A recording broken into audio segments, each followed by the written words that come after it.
नमस्कार मंडळी. हे रात्रीचा व्हिडिओ आहे बघा. आणखी काळ्या वाटाण्याची मी भाजी केली आहे. काळ्या वाटाणा ना मी एक दिवस असा भिजत घातला आणि मग नंतर रात्री मग ते बांधून ठेवला. त्याला इतके छान मोड आलेत बघा. तर ते रात्री बांधून ठेवला, तर परत सकाळी पण मी बांधूनच ठेवला होता, त्याला जास्त मोड आले. तर खूप टेस्टी भाजी झाली बघा.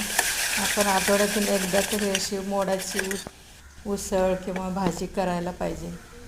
ते तब्येतीसाठी चांगली असते.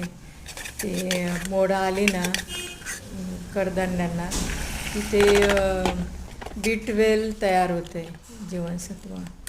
म्हणून आपल्याला एक आठवड्यातून 1-2 वेळा तरी ही भाजी अशी वेगवेगळी खाल्ली पाहिजे. मोडाची उसळ खूप टेस्टी झाली बघा. मी कांदा, टमाटा, खोबऱ्याचं वाटून ठेवलेलं होतं, लसूण आणि आलं घालून.